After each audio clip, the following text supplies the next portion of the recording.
नमस्कार मैत्रिणींनो, आज इथे मी तुम्हाला मस्त धिरडे आणि रस असा बेत दाखवणार. त्यासाठी इथे बघा मी 1 वाटी ज्वारीचं पीठ घेतलंय, 1 वाटी बाजरीचं पीठ घेतलेलं आहे.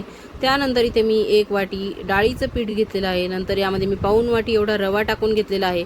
त्यानंतर इथे एक वाटी मी गव्हाचं पीठ घेतलेलं आहे आणि त्यानंतर इथे बघा मी 1 वाटी तांदळाचं पीठ घेतले. तर अशी सगळी पीठं मी एक वाटी घेतलेली आहेत आणि त्यानंतर चवीप्रमाणे मीठ टाकून घेणार आहे. आणि मीठ टाकून इथे मी थोडं पाणी टाकून हे पीठ छान ना जास्त खूप पातळ ना जास्त खूप घट्ट अशा प्रमाणामध्ये भिजवणार आहे. तर त्याआधी हे सर्व पिठांमध्ये मीठ व्यवस्थित मिक्स करून घेणार आहे. आणि नंतर इथे तुम्हाला जसं पीठ कालवता येईल तसं कालवायचं आहे, पण यामध्ये गुठळ्या राहता कामा नये.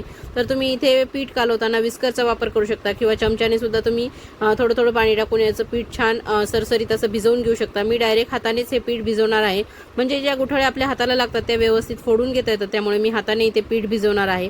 तुम्हाला विस्करने किंवा चमच्याने चांगल्या पद्धतीने जमत असेल तर तुम्ही त्या पद्धतीने सुद्धा पीठ चांगलं भिजवून घेऊ शकतात. तर तुम्हाला देखील माझ्या पद्धतीने धिरडे बनवायचे असतील, रस बनवायचा असेल तर व्हिडिओ शेवटपर्यंत बघा, कुठे स्किप करू नका.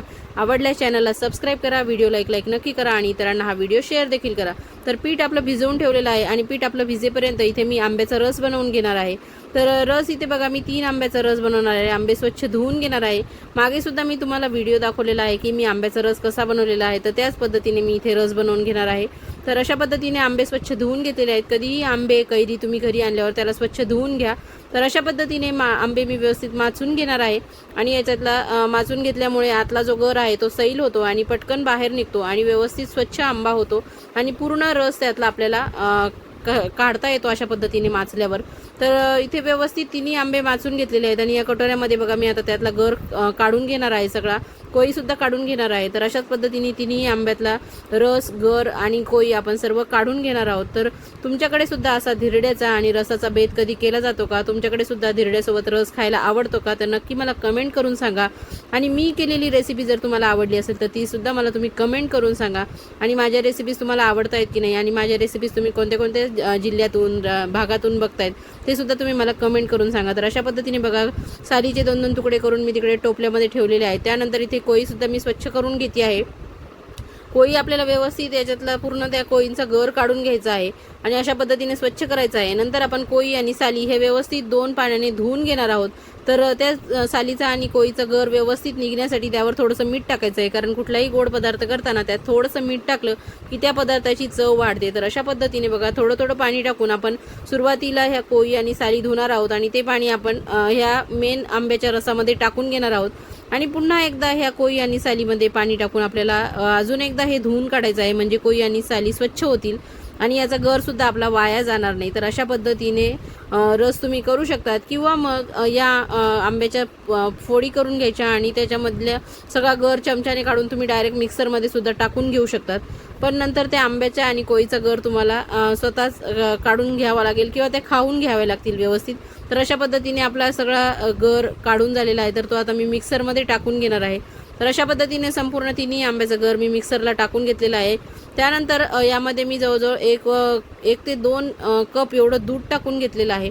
तर अशा पद्धतीने दूध टाकल्यानंतर त्याच्यामध्ये मी अर्धी वाटी एवढी साखर टाकणार आहे आणि हे मिक्सरला चांगलं याच्या गुठळ्या सगळ्या मोडेपर्यंत व्यवस्थित याला स्मूथ असं करून घेणार आहे. आणि त्याच कटोऱ्यामध्ये मी हा रस काढून घेणार आहे, खूप सारी भांडी घासण्यासाठी पडू नयेत म्हणून, कारण की आता उन्हाळ्याचे दिवस आहेत, खूप सारा वेळ किचनमध्ये घालवावा असं वाटत नाही. त्यामुळे पटपट जे रेसिपीज होतील आणि जे काम होतील अशा पद्धतीने आपण रेसिपी प्लॅन करत असतो उन्हाळ्यामध्ये. तर मी इथे हा रस आता इथे करून घेतलेला आहे. तर रस तर आपला तयार झालेला आहे आणि आता आपण धिरड्यासोबत बरेच जणांना नुसतं धिरडे आणि रस आवडतात, पण आमच्याकडे थोडीशी बटाट्याची भाजी करावी लागते. त्यामुळे इथे मी बटाटे उकडून ठेवले होते आधीच. तर इथे फोडणी करून घेणार आहे. तेल तापत ठेवलेलं आहे, जिरे मोहरी टाकून घेतलेली आहे. त्यानंतर जिरे मोहरी चांगली तडतडली की यामध्ये मी कढीपत्त्याची पानं टाकून घेणार आहेत. त्यानंतर कढीपत्त्याची पानं टाकल्यानंतर हिरव्या मिरच्या कट करून ठेवलेल्या होत्या त्या देखील टाकून घेतलेल्या आहेत.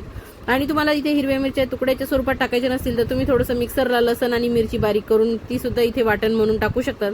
त्यानंतर उभा लांब चिरलेला कांदा इथे मी जवळजवळ 2 कांदे घेतले होते मोठ्या आकाराचे, ते छान परतून घेतलेले आहेत. नंतर यामध्ये हळद टाकून घेतलेली आहे आणि उकडलेले बटाटे छान साल काढून त्याच्या फोडी कट करून घेतलेल्या होत्या. तर व्यवस्थित अशी ही पिवळी बटाट्याची भाजी इथे मी करून घेतलेली आहे. तर इथे चवीप्रमाणे भाजीला मीठ सुद्धा टाकून घेणार आहे. मीठ टाकल्यानंतर याला पुन्हा एकदा आपल्याला व्यवस्थित एकजीव करून घ्यायचं आहे.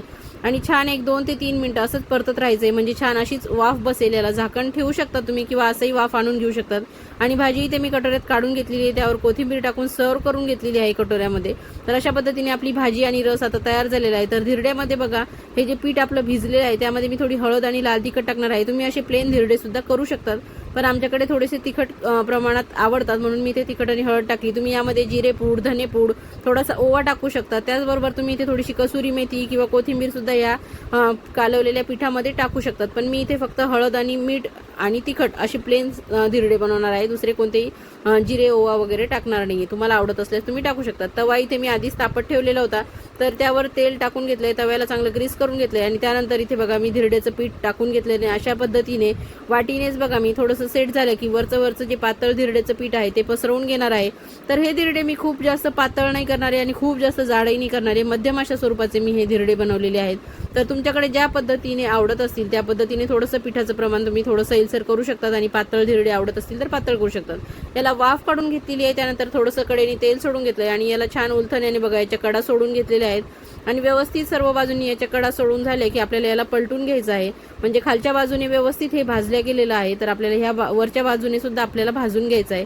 तर ही वरची बाजू खाली करायची आहे आणि खालून सुद्धा व्यवस्थित हे धिरडं भाजून घ्यायचं आहे. तर बघा इथे किती मस्त जाळी पडलेली आहे आणि मागच्या बाजूने सुद्धा चांगल्या पद्धतीने भाजून निघलेलं आहे. तर अशा पद्धतीने तुम्ही हे धिरडे करून सुद्धा ठेवू शकतात किंवा गरम गरम सुद्धा वाढू शकतात. तर छान त्रिकोणी घड्या घालून हे तुम्ही एखाद्या डब्यामध्ये करून सुद्धा ठेवू शकता. तर दुसरं सुद्धा धिरडं इथे मी तुम्हाला टाकून दाखवते बघा. तर दुसऱ्या धिरड्याच्या वेळेस तवा छान असा गरम झालेला आहे, छान तव्याने ताव धरलेला आहे. तर मस्त इथे हे धिरडं पसरवले सुद्धा गेलेलं आहे याचं पीठ. तर अशा पद्धतीने बघा हे छान मोठं धिरडं मी इथे करून दाखवलेलं आहे. तर अशा पद्धतीने तुम्ही छान हे धिरडे आणि रसाचा बेत करू शकतात आणि उन्हाळ्यात हा बेत सगळ्यांनाच आवडतो. तर तुम्ही सुद्धा तुमच्या घरी नक्की एकदा करून बघा जर कधी केला नसेल तर. आणि करत असताल तर तुम्हाला चव तर माहितीच असेल की किती भन्नाट अशी लागते. तर हे बघा हे सुद्धा असंच आलटीपलटी करून मी धिरडं भाजून घेणार आहे. बघा दुसऱ्या धिरड्याचा रंग किती मस्त आलेला आहे.